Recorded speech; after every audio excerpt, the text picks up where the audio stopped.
Thank you for joining us whenever and wherever you are watching from. We are recording straight after the final whistle of Swindon Town 1, AFC Wimbledon 4.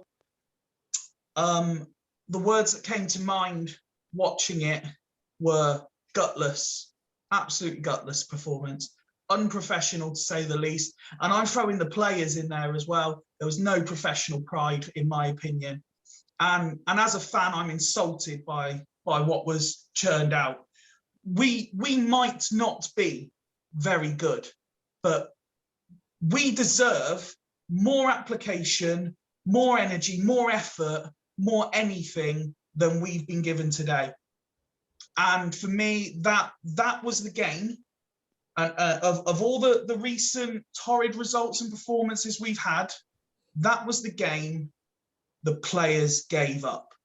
And the minute the players given up, we've got nothing left to hope for.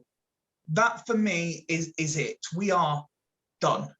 The players have fully given up. Sheridan, and we'll come on to it. I've got a couple of the lads here with me tonight. Sheridan's decided to change tact because he can see the players have given up. And we're recording before any post-match has been done. He's decided, do you know what, fuck it.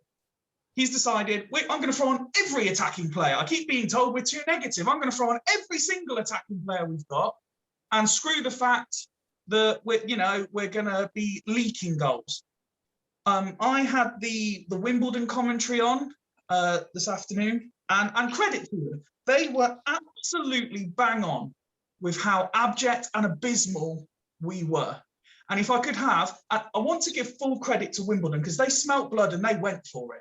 If I could have any criticism of AFC Wimbledon today, is that they should have beat us by 9 or 10. You know, we were having a chat off record and I gave Woodwork man of the match, followed closely by Curran for not coming on the pitch. That is how bad Swindon Town have become. But before, it becomes the me show, let me introduce the guys who were able to join me. Craig's back with us this time. Hello, pal. Hey, Steve. Thanks for having me on again, mate. No problem. Look forward to what you have to say. I know you were very opinionated during the chat beforehand. Adam is with us again. Hello, pal. Hiya. All right. Well, probably about as good as you are, if I'm honest, mate. And wearing a very, very stylish designer shirt, Christian is with us as well. Hello, pal. Hi, buddy. Have we got long left? That was a rousing opening speech, wasn't it? I'm just laying the foundations for you guys. Just Hey, laying. I feel your pain. I feel your pain. Christian, let me ask you first. Let's focus on the game if we can first. That was terrible. I mean, I use the words gutless, unprofessional, insulting. Is that strong enough for what we've just witnessed? Yeah, it was shocking. And surprisingly, you know what? It seems like a million hours away now, but the first 15 minutes, we looked pretty decent. You know, we had this 4-4-2 going, and I thought, oh, hang on, we're going to get something from this because we were attacking. It was a bit, ball end to end. We should have, after 15 minutes, our midfield just dissolved totally. Massive hole there. And that sort of set the pattern for the rest of the game. Caddis, unfortunately, he was getting murdered down his side, so he had to come off. But yeah, that was pitiful all round. Grant played okay. The rest of them were crap. I mean, the early subs was an interesting one. Sometimes it doesn't happen a lot, but sometimes either tactically or an injury means you make one. I can't recall seeing a manager make 2 subs within like the first half an hour. Can you?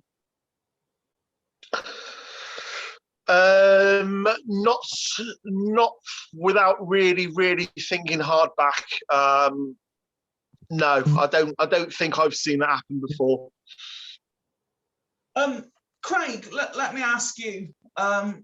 We spoke about Smith beforehand, possibly, arguably the only player maybe to come out with any credit. Would that be fair?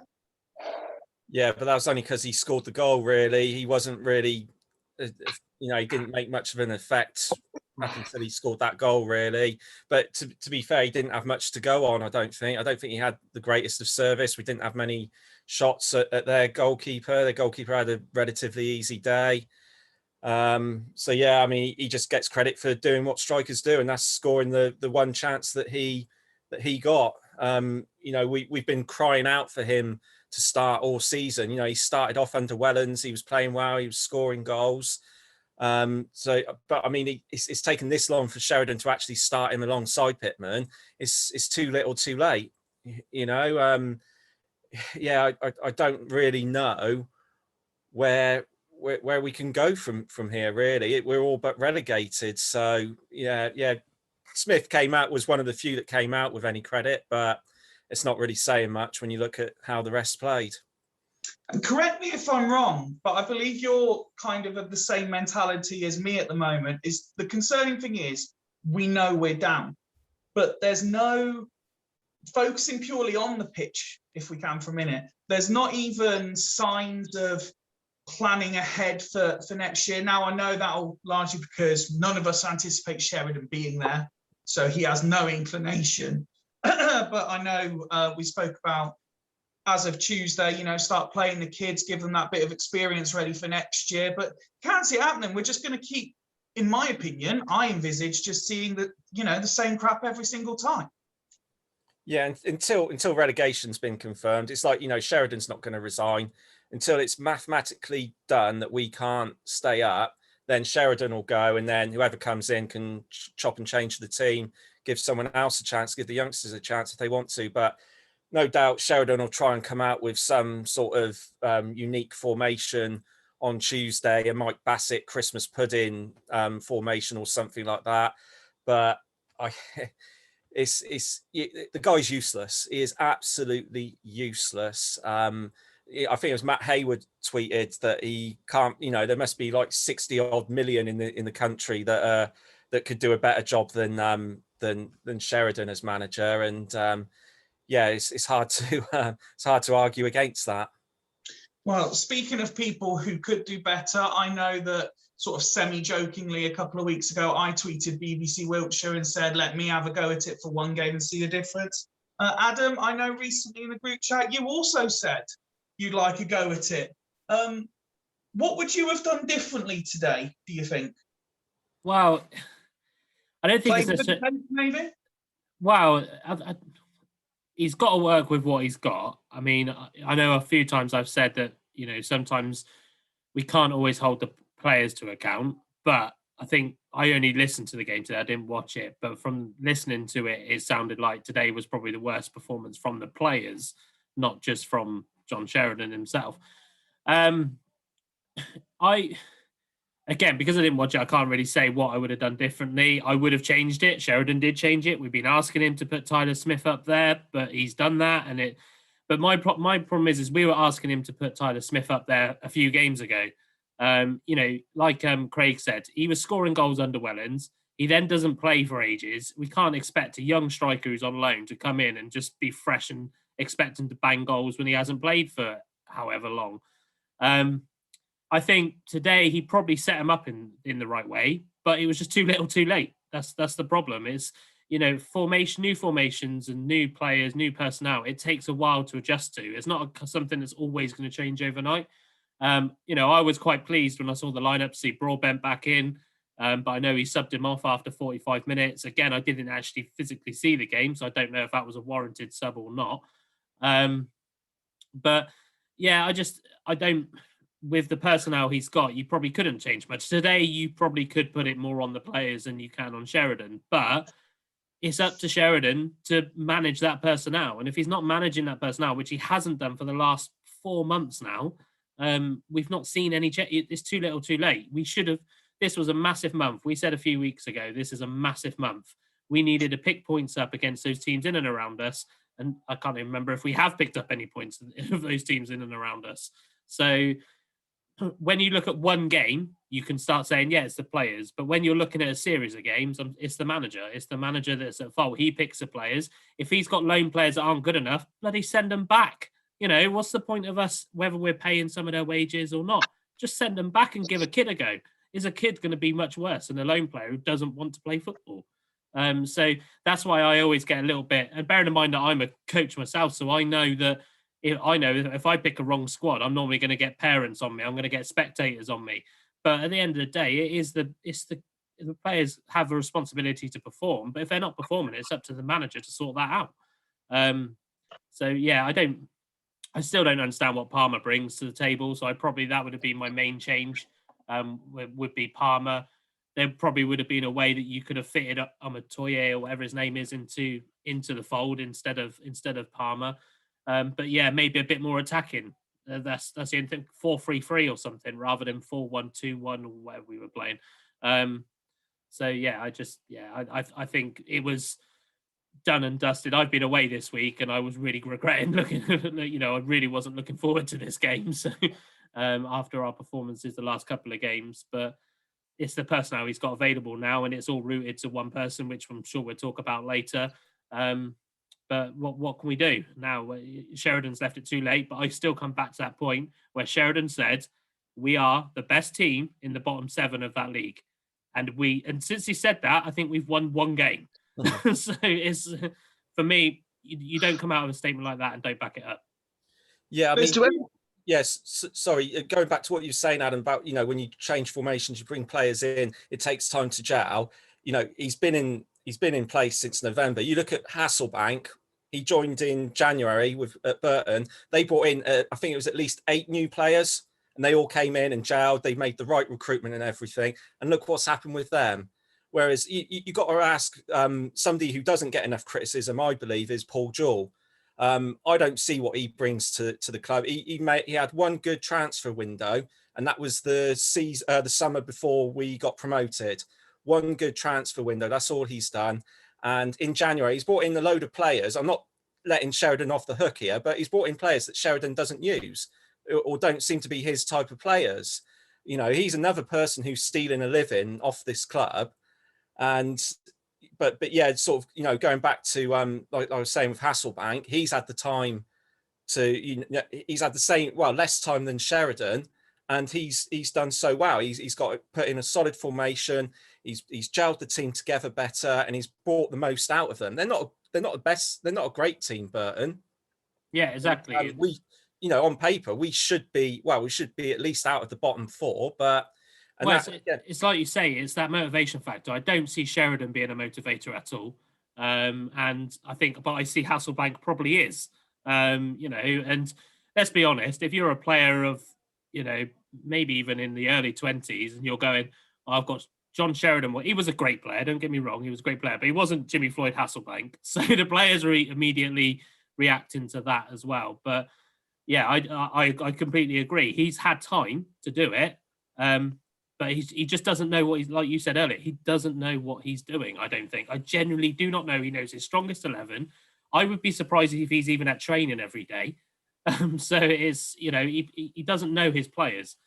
You look at the bench tonight, I'm sure 3 of them were on loan. If you get loan players in, regardless of whether Paul Jewell's brought them in or whether he said, I want this player, which does happen sometimes, you play them. You don't bring in loan players to sit on the bench or sit in the squad. You play them. I would much rather have all 5 of it. I think we're allowed. I'd much rather have all 5 in the starting 11 and stay up than thinking have 2 relatively good ones and then all the rest sat on the bench. Yeah. Picking up on a couple of things that you guys have said there, so that we stay on the same points. Firstly, something Craig mentioned, obviously, about Paul Jewell. What I would point out is midweek, the BBC commentators were actually saying the same thing, that they don't think he's getting enough attention. He was there, and I think one of the questions post-match then was, what's happening what is he doing? Because clearly the players he's bringing in aren't matching what Sheridan's asking for. The first point I want to ask, and Christian, I'll bring you back in if I may, is when you look at it, and I believe we've all suggested there that the players are largely at fault today for what's happened. But to go full circle, when a manager is basically ripping apart the team from the 30th minute and throwing on every attacking player, which is in a complete contrast to anything he's done up to this point, is that him almost proving a point, saying we're being criticised all the time for being too negative, so I'm going to prove a point by sending everyone on? Or do you think that was Sheridan actually saying, do you know what, I'm not giving up on this, I want to get back in the game? No, I totally agree. And I was about to make the point when you were talking a moment ago that I actually think he can be quite a spiteful man at times, and he does things to try and prove a point. And I think where he's had the criticism that we're not attacking enough, we're not going to up front, I think it's got to a stage where it's 2 or 3 minutes. You know what? Fuck this. I'll show them what happens when you play a load of attackers. And, we've seen it a few times, when he's brought on 5 subs at once. There seems to just be a bit of a spiteful side to him where he said, oh, right, if you challenge him on anything, he's right, fuck it, right, I'll show you what happens. And does that. I don't think he's, I cannot help but think he's working at the club as a favour or something. There's something more to it. I really don't think he wants to be there at all. He's just so downbeat and not with it. And I don't know. He should have been put out of his misery a long time ago. A couple of things that I did catch, and again, must point out, we're recording before hearing any of the post-match. I'm going to guess, unless any of you guys know, Sheridan is not facing the media after that. I can almost say with certainty he wouldn't do. Please correct me if that's wrong. But I did hear just before we came on to record, and it is a good point, which I'll ask you, Adam. We've spoken a lot on this, doing these chats about a game plan. And, we've been crying out for Leiden to come back. We've been crying out for Broadbent to come back. He brings them both back, but unless there's an injury we don't know about, he takes them both off at half-time. How is that a game plan? If you bring people back into the fold and then straight away take them out again? Because it can't necessarily be performance levels, because every single player was rubbish. Yeah, and it kind of brings back to what Christian was saying, that sometimes I wonder if he just does things. I think potentially Sheridan's already resigned to the fact that we're going down.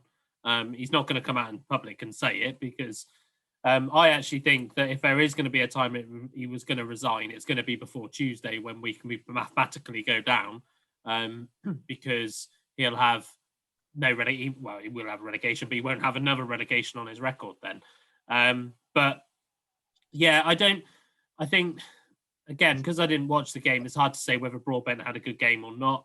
And it was Leiden that was the one that went off as well. Leiden could have been because he got booked, possibly. It could be one of those games where if it got flared up, he might have received a second booking. Leiden's done that many times before. I find him quite a risky player when he's on a booking. But yeah, I do wonder, like I've said before, I think I said a few weeks ago, if a player's playing that bad, I've got no issues with taking him off. I wasn't a big fan of De Canier, but I had no issues when he took, was it Fodringham off at that stage, because he was having an absolutely dreadful game.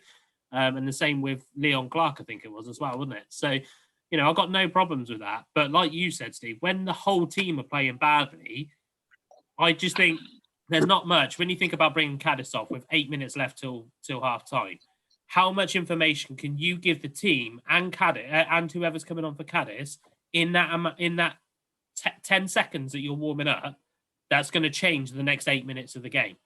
So, like Craig said earlier, I don't understand why that change wasn't made at half time, where he would have been able to talk through. You got 15 minutes at half time, 20 if you ask for it. And I don't know why he wouldn't have used that opportunity to talk. We were already losing at the point before he brought Cadiz off. It was only 2-0. Jesus, we've been 2-0 down nearly, we've been 2-0 down so many times this season. So it's not going to make a massive difference at that point. Could I just interrupt? Yeah. So I'm hearing Sheridan's just quit. Has he? Has he? Oh, blimey. Told you Yeah, it'd be before. Told you it'd be before Tuesday, didn't I? I asked around who was facing the media right now, and I've just had a few replies back saying he's just resigned. So, says he felt he should have gone 3 weeks ago. What, after What do you Gillingham? think? That I told you. I literally just said, didn't I? I said if he's going to resign at any point, it's going to be before it's mathematically relegation, so he doesn't have a relegation on his record. Come on, cheer up there, lads. We're staying up. Yeah. I'm just We'll be a mid-table team before we know it. I'm just while we're recording, I'm just trying to get clarification of that as well. Not disputing your contacts there, Christian, but you know, Never told a lie in my life. He's gone. The other thing I wanted to comment on, Craig, I'll bring you in, and it is something we'll allude to later. And I hope I'm not misquoting the team at BBC here when I say this, but I did hear we've now lost, I think it's 27 games this season, which is a club record most amount of losses in one season. Yeah, I think it's as it equaled it. So the last time we had that was when the season the club was formed, so back in the 1890s or something like that. So yeah, that does sound right. And the omens aren't good really if that's the case. That takes some doing. And all right, yeah, we weren't doing great before Sheridan took over, but how many games has he lost for us? Like 21 games now. That's. It's just been confirmed. BBC Wilts have just tweeted it as well. He actually said, "I'm going to resign with immediate effect." Sorry, just. No, that's good. Well, it's too late. The guy's a coward for not doing it sooner, really. And I think that was probably down to Lee Power saying, "Look, can you just do me a favour and just hold on to the reins until either it's been confirmed or you keep us up." He wanted to go after the Gillingham game. That was absolutely obvious in that post-match press conference. So I think he was, I think he was a coward for not doing it sooner, and he's basically relegated us now. It's actually an interesting segue, unless any of you guys have anything else specifically on the game you want to talk about. But Craig, you've given us an interesting segue there because you mentioned Lee Power, and obviously this is the first time we've got together since all the administration and everything that's basically happened over the course of the last week or so. So as you were last there, Craig, I'll keep you in here. As far as you can tell, in terms of the ownership, what do you believe is happening, and can you see any ray of light for us at the end of this very bleak tunnel? No, is the short answer. What I believe is going to happen, I mean, I'm no legal expert, but I think once the court case is sorted out, I reckon that it'll rule in favour for Lee Power, and then he'll sell the club to ABOR for £1. That way, he doesn't have to pay any debts towards Clem Mulfooney or Standing or Barry if they, if they are found to be involved with owning the club, and but that also means that he could put himself down as a creditor after the club's been sold, like Black did when he sold it to Lee Power. So that would mean after the club has been sold to ABOR would have to pay him all the debts or any loans or anything that he's used to keep the club afloat. That's my understanding of it anyway. I personally found the sort of question, like the FAQs, I think they put it down to, from the trust, quite an interesting read and quite helpful for someone of limited intellect when it comes to these particular topics. So I found that very useful, and I just have to give a shout out to both the Supporters Club and the Trust for what it is they are still trying to do. I know myself, among a lot of other town fans, near and far, have re-signed, got the direct debits involved to keep ploughing money in where we can. Adam, if I can bring you in, I think it was Craig used the word coward when talking about Sheridan. Without, treading on any legal, I don't want to be sued for anything, but is that not an accusation that could also be thrown at Power himself for generally how he's running the club, but in specifically about this season and not changing Sheridan when clearly it's not working?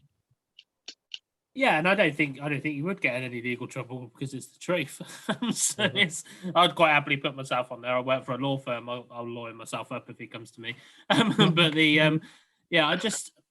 I think the thing is with that whole approach is I think Power has kind of gone in this cowardly state from 4 years ago anyway, because for me, the cowardly part of Power is the lack of transparency.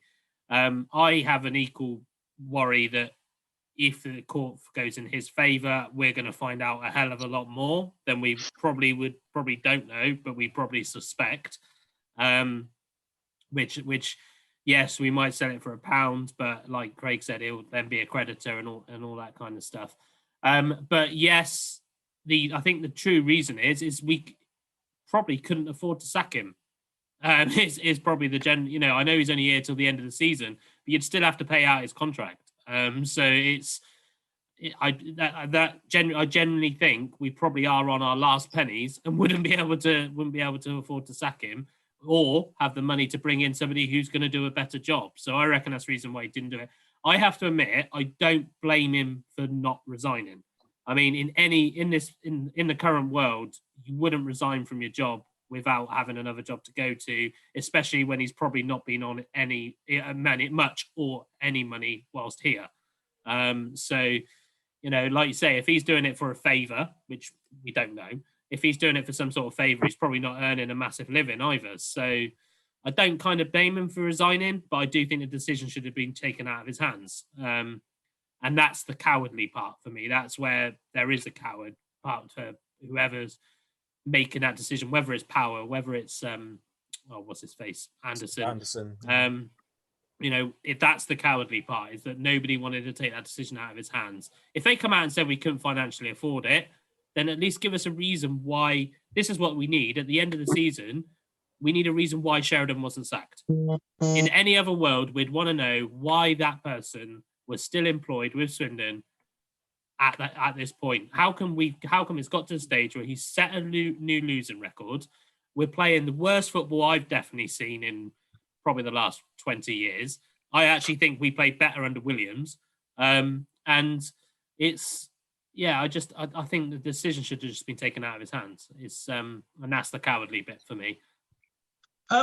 Christian, can I ask you what your initial reaction was when the news broke that there was a court case that we weren't exactly aware of that happened earlier this week, and that Power had tried to put us in administration? Yeah, I think we knew it was coming, didn't we? My big fear, my initial reaction is the club needs disinfecting from top to bottom. It needs clearing out, disinfecting. In 1990, when this happened, it hurt. It really hurt me. When the People newspaper investigated the club, and then the Football FA and everybody came in. But now it's gone on. Well, we've known about it for so long, 6 years. It's gone on. We need to be investigated. Now, my concern is who do they go after for punishment?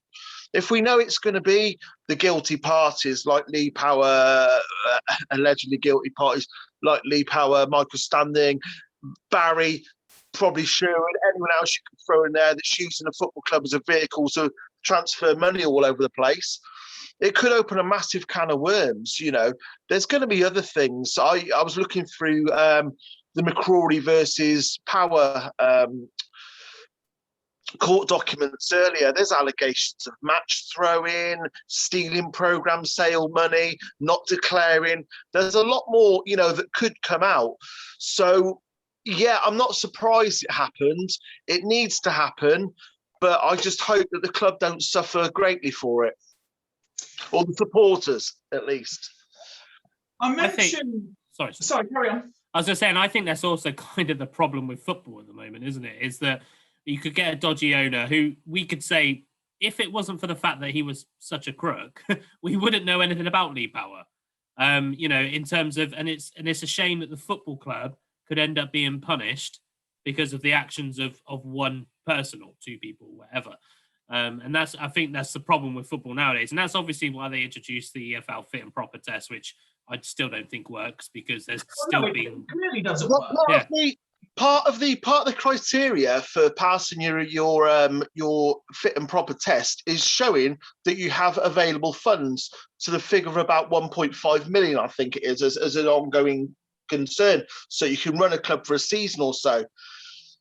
Now he's borrowed that money right at the beginning. He's borrowed that money, let's say 1.5, might have been 1.3 million, passed his fit and proper test, taking it straight back out and giving it back to the person who lent it.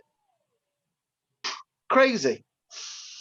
Yeah, Craig, I wanted to ask you, if I may. I mentioned a couple of moments ago about like the supporters trust and things like that, and I know the name Anderson came up, and then the news broke. While all this is going on, because of the involvement of Trust STFC, then the statement came out that Anderson said the club will no longer, have any communication with those channels, and therefore what is already a very dark, secretive, secluded football club, disengaged from its supporters, they now have nothing. Yeah, if I may, Steve, can I just go back to what we were saying about the fit and proper persons test? Please. The issue there is the EFL is a member-led club, and any change to the constitution or the rules and regulations have to be agreed by the clubs themselves. And who agrees that? The owners of the clubs.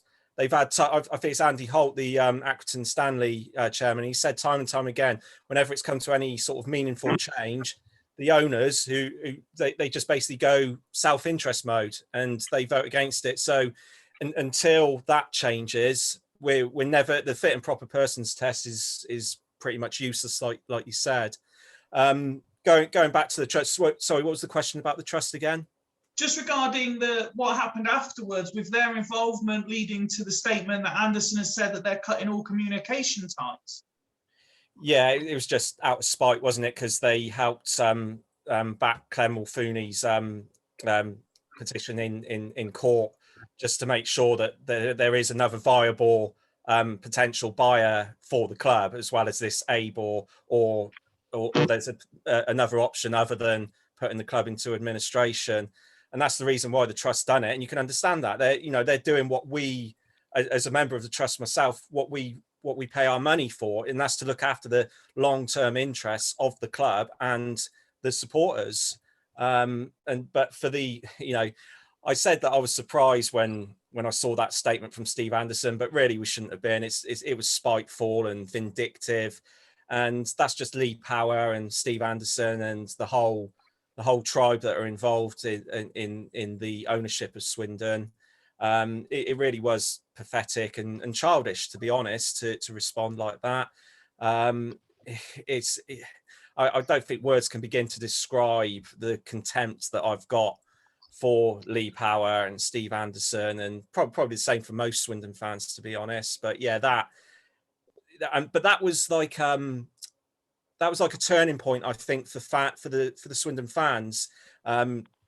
Never seen so many getting on board all of a sudden against Lee Power. That did. Even long-term people who were, sort of, not pro Lee Power, but they weren't firmly against him, are all of a sudden saying, look, Power out. And they've seen, I think it's about 200 odd people have joined the trust since that announcement has happened. So in a way that was a good thing, because it means that, more and more fans have joined the trust, and hopefully sponsors have pulled out as well, haven't they, for the club. So it has started the ball rolling, this momentum against the owners of the club, which I think could be a good thing. The more pressure we can put on them, the better chance we've got of having a positive solution for the club and for the fans. What I would like to say is a massive thumbs up and a round of applause to everyone who has backed the Supporters Club and Trust STFC over the last week. As fans, we stick together, and even if the club don't want to communicate with us as fans, again, we will always accept anyone who wants to come on and share their opinions with us. They will not stop us having an opinion, the same as the excellent, as we've said before, LS pod.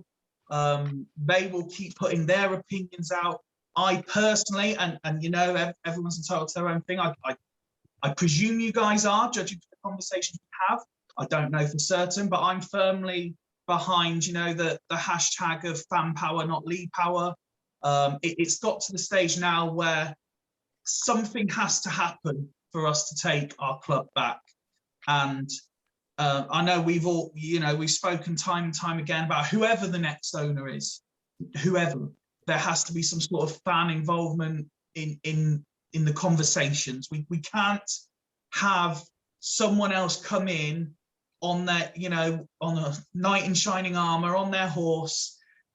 I've saved the club. I've taken Lee Power out the equation, and it's just Lee Power 2.0. We have to have something clear, something transparent, something stable.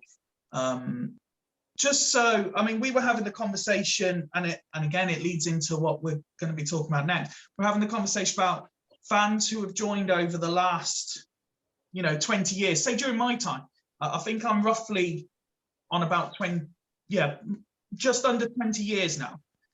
I've never seen us even at Championship level, never mind Premier League level. This season, and we've had some rough rides over that time and some very near misses of potentially not even having a club. This season, on and off the pitch, for me, feels like this is the worst it's ever been. Yeah, and I link it to, I can't remember whose it was, but there was a tweet I read this morning. I've never seen or read or heard the Swindon Town fan base so united as they are at the moment. Because at the end of the day, no matter whether you're, very passive and accepting, or you're very angry, we all, at the end of the day, want what's best for Swindon Town, and that is not what we're getting at the moment. Christian, is that fair on, obviously I'm speaking for myself here. In terms of your beliefs, is this as bad as it's been in recent memory? Pretty much, yeah. I think we live for the moment, don't we, a little bit. So I think we have had seasons that have been quite similar. The 1987 relegation, down to the bottom tier, following the Newport game was awful. But the season after we lost the playoff final to Millwall at Wembley and then went down with that whimper, there was a lot of infighting, Paul Hart. That was another shite season. There have been. It's not as it's bad. It's been really, really bad, and it probably is the worst season we've had. But there are other seasons that sort of run it close. But I think because we're living it now, and if you factor in into the equation what's going on behind the scenes too, then yeah, you'd have to say it certainly is the worst season we've had. Because I know when we were talking off camera, obviously you went back a bit further, as you can do with your experience and what you've been through. You went back to the 90s and stuff.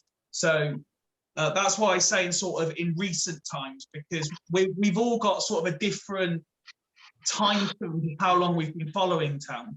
Yeah, Steve, in the last seasons before we got relegated from the second tier, obviously, which you've not seen, what's now the Championship, we were clinging on for 3 or 4 years then before we eventually dropped out. I was never a fan of the Andy King era. I didn't see a way out of that. I know we had one good season, which a lot of people would probably say was down to the help he was getting from Malcolm Crosby. But again, those, you saw some shitty home losses against the likes of Wrexham and everything then. And King would be coming out with the same thing after every game. Oh, Sean, I ain't got no money. Sean is. Those are pretty depressing times as well. But yeah, on the whole, this season, it's probably just cherry on top. It is probably the worst. Adam, same question to you. I mentioned in a recent tweet that was read out on BBC Wilts, can't remember if it was midweek or last week, about how, for me, this is worse than Hart, this is worse than Malpas. Is this as bad as you can remember it, particularly in recent times? Yeah, I think, I can't remember. I did actually have a look at the managerial statistics the other day as well, and I think Sheridan is now in the bottom 3 of managers that we've ever had that have had more than 10 games in charge. But I think what doesn't help is the fact that fans aren't allowed back in, so we're frustrated anyway. I mean, obviously, it might not change what's on the pitch, but naturally your mindset's going, I can't even watch the football. I can't even tell them how much I'm hating it at the moment. But I think on that point, I know that Ben, who's normally with us, he sent us an interesting message today about how his, I think his son said he wants him, to support another club so that he's not as upset as he is after each match day at the minute. And when we were talking off air, I made the point that I was quite grateful that fans weren't there today, because for me, if I'd have taken my son, for example, seeing what the players produced, and forget Sheridan, forget everything that's going off, behind the scenes, if you like, if kids had witnessed what those players did today, then that could alienate a whole generation of fans, because they would see that and they would not want to follow Swindon Town. They wouldn't have, heroes to aspire to be. As I said, I'm just short of 20 years now. So when I was first, getting involved with Swindon, I was lucky enough to have the likes of Sam Parkin to look up to. Miglioranzi was the first player I really loved in a Swindon shirt. So I had players of ability that I could look up to. And as I was growing up, I could want to emulate them, Rory Fallon's bicycle kick, that kind of thing. If the kids had seen that they got today, they wouldn't want to be a footballer. They wouldn't want to support Swindon Town. Yeah, I have a slightly different view on it. I think that what players see, what potential fans see on the pitch, only really gives about 25% of who they're going to support. Most kids will still go to support whoever their dad's supporting, or mum, excuse me, on that one, mum or dad, depending on who they go with.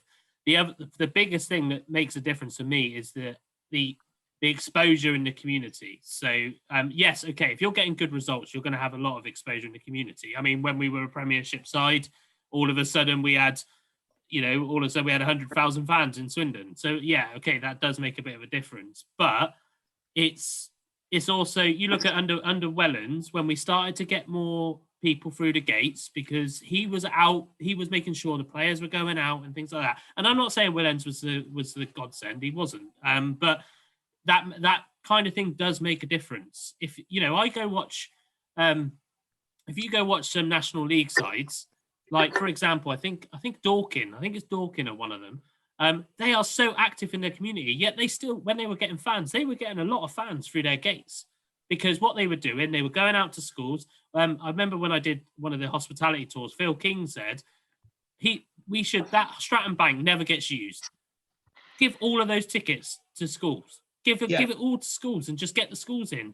And that's how you, for me, that's the 75% that you need to make up, in terms of, you're always going to get kids supporting Man United, Man City, Liverpool, whoever's at the top of the Premiership. I saw 3 kids in a Leicester shirt today who must have been about 10 years old. Well, there you go. That's 4 years ago they won the Premiership. So you're always going to get that. You're not going to get rid of that. But there's nothing wrong, in my opinion, there's nothing wrong with having a Premiership team that you might follow, but also supporting your local team. You can do both. But to support your local team needs to be involving the community. It needs to be out and about. We've got such a great opportunity with the Foundation Park, with football in the community. I actually take my hats off to those guys, because they do a lot of work, but it just goes completely unnoticed by the club. Not by us, not by fans or anybody like that. It goes unnoticed by the club. They do quite a lot of work. And I think if they had just a little bit extra funding, they probably had to do a hell of a lot more. But for me, that's what makes the difference, is we've now got a chair. We've arguably got a management board who never come out. We're relying on Trust STFC to tell us stuff. We're relying on podcasts like this one from, where we've got mates down the pub who know somebody in the club who tells us this. That's how we're getting information, and that's not how you link in with your community. Don't get me started on match day ticket prices. They're dreadful. I always say that if you reduce tickets, you're going to double your numbers. It doesn't help when you're looking at the performances like today. But realistically, is little Johnny, who's 8 years old, going to really care about how that team's playing? I started going to football when I was 6 years old. I could tell you, I probably didn't actually have an interest in watching a game of football until I was about 13. I just went because my dad went. So it's, you go for the hot dog at half time or whatever, don't you? So it's, but they need to get out a lot more. All of this stuff that Wellens was doing, getting out in schools and all that, it's gone. It's stopped. And I know there's a pandemic that doesn't help, but it's, I think that's what's not helping is the fact that fans are already irritated because they can't be in the ground. So they can't voice their frustrations in the ground. They've been locked away for 9 months or whatever. I think this is the biggest factor is that. Craig, one from you, obviously the opportunity to get in on this discussion as well. In terms of your recent memory, is this as bad as you felt as a Swindon fan? Yeah, I think because of both on and off the pitch. I mean, 1990 does come close. I mean, I was a 9-year-old kid. I tweeted about it, and I think my parents tried to shield me with what was going on off the pitch because I had no idea. All of a sudden, when we got demoted, I saw it on the news, and it came out of the blue. I was thinking, oh, we're playing in the old division. What was the old Division 1, the Premiership at the time. And that felt bad. But as a 9-year-old kid, things feel a lot worse than what they actually are. But I think at that time, though, we did a march up from the station to Farringdon Road Park as a protest. And there was a determination then to, a sense of injustice of what was going on and everything. And because of the appeal, we ended up only being demoted one division. So that was a good thing. We were back in there. We kept most of the squad that had won us that playoff final. So that was bad, but it wasn't the end of the world. But whereas now, there was a sense of hope there in 1990, but now, there just isn't. I can't see a way out for us at the moment. I don't mean to be all down and everything, but this is as worse as it gets, I think, definitely for me. This is what frustrates me, Craig, and I'm not sure if you agree or not. And this is why I do get quite vocal. I get quite angry about what's happened with Lee Power, is because people of a certain age, like I think I was 9 or 10 as well in 1990, lived through that and knew how much it hurt. And it's still, if you think back now, it still hurts if you really think, because of that team, what they could have done in the top flight then. They were very much like a Liverpool. They played very much like a Liverpool back then. And I think they would have stayed up. But what frustrates me and makes me angry is people, certainly of our age, around that age, that lived through that and who have also sleepwalked through all this happening with Lee Power. And you're trying to get your point across and say, guys, this is fucking happening again to our club. It's fucking happening like it did in 1990. And you're hitting a brick wall. It's like, I want to see proof. Oh, do you know how hard it is to run a football club in a pandemic? Like, we're the only fucking club in England, the only town that's going through a pandemic. At least Blackpool and Bolton can sign players. I'm sure we can. It's all bullshit. And that's what really upsets me and makes me angry, is people that lived through it the first time have let it fucking happen again. And I think you make a good... I think you make a good point there. When you go back to like the 1990s, so 31 years ago, the other thing that probably isn't helping is the fact that other clubs have grown. Now, back in 1990, we weren't massive, but we were a relatively decent sized club. We were a big club. We were what nowadays would be a championship club. The problem was, as we steadily made that decline over the following 30 years, other clubs who, like we reference often, the other pub teams are now starting to grow a little bit more, albeit slower, and they're just slowly overtaking us. I mean, we look at the noisy neighbours down the road, they could be bloody championship next season and they've still only got 3 stands, you know, and we take the piss out of them for it. But it's like, we sit there and go, but there's another club that's slowly growing, and could eventually be a lot bigger than us. And I think that's what the hurtful thing is for I mean, I guess I was quite lucky. I was only 4 when in the 1990 era, but but what doesn't help is the fact that we were up here and we could have stayed there, but we've just gone and just carried on going down. And what doesn't help is when you've got things like, you look at what happened to Bury, you look at other clubs, there's a lot more clubs now getting, you know, hit because of financial issues and just folding. And please correct me if I'm wrong, you might remember Christian and Craig, but that wasn't such an issue back in the 90s. It was a case that, but you very rarely saw teams go completely out of the Football League for it, and not from my memory anyway. Yeah. Sorry, Pam, I don't know if it was the same for the other 2 guys, but just as you were making your point there, your microphone went dead. So it was you said something along the lines of, Craig, Christian, I don't know if you agree, but in the 90s it wasn't quite the same. Yeah, that was it. Yeah. In the 80s and 90s, there wasn't a lot of the distribution of money wasn't like wacky and all over the place. I mean, look at us now. Our record transfer fee paid is still the same as it was in 1993 or 94, I think, Beecham. Yeah. The money was spread around a lot more sort of evenly. And I remember the Aldershot were the first ones to go to the Wall, which would have been, I know they reformed in 92, so let's say maybe 1991, I think Aldershot went. That was run out of money, didn't have enough, any money. They were followed not long after by Maidstone, but those were like 2 massive, really, at the time, unprecedented. You hadn't heard of it. Well, no, I think Newport County did actually in 1987. I got my dates wrong, so we played them in about 83 and went down. It was at 87 that Newport went out of business. It was happening back then, yeah. But it was seen as a lot more of a wow. Yeah, it seems to be more of a regular occurrence now. Like we said, you know, we've seen so many teams that have dropped out of the league and reformed as Phoenix clubs. Obviously, you know, Wimbledon today, you know, obviously prime example. And the fear is for me is that could happen to us. Now, I've noticed some fans saying, "Oh, it'll just be better if we just went out of business and reformed again." Well, it took Wimbledon, I think, 8 years to get back into the Football League. They weren't guaranteed. They tried to get into what was the equivalent of the Southern League. I think it was the Isthmian League, and they rejected it. They had to play in the Combined Counties League, you know, which is like the equivalent of, I think, a Step 10 now. And if that happened, you know, there's no guarantee. You look at Wrexham when they dropped out of the league. Right, they didn't go out of business, but they've been in the conference now for, I think, 20 odd years. It must be now since they dropped out, and there's no guarantee if that happens to us that we could bounce back up. And that is my real fear, that we'll drop into the non-league or out of business altogether. We might get Wolverine, though, instead of Deadpool if we go into non-league. Well, maybe Clem Mulfooney might know him.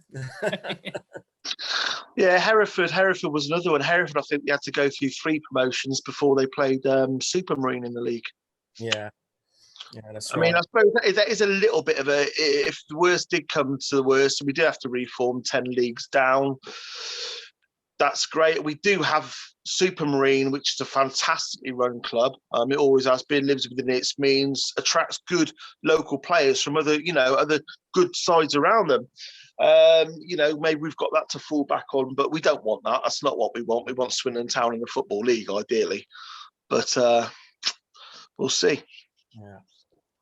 Well, listen, guys, it's, as always, I don't want to say it's been a pleasure. It has to have your company with me this evening, although obviously we would much prefer to be talking about happier things. Let's see what happens over the next couple of weeks. You know, it's not official yet. although I think we're all pretty much resigned to the fact that we're going to be a League Two club next year. But as you know, Sheridan's gone. Let's see. You never know. You never know. It's going to be an interesting couple of days, that's for sure. Adam, thank you very much for your time. Thank you very much. And same to you, Craig. Thanks for coming on again. Yeah, cheers. I would like to say it was a pleasure, but I'd be lying. And Christian, I'm sure Mr. Branco himself will be watching this and be delighted that you're sporting his name. I'm sure he would. Yeah. Cheers, guys. Until next time, which possibly, because we weren't originally planning this one, so possibly an On the Whistle Tuesday night will be the next time we all record again together. But until then, to anyone that's watching, again, you're always welcome on. Just drop any of us a message. We can sort that out. But thank you very much for watching. We always appreciate your feedback, and we will see you next time. Cheers. Power out. Power out.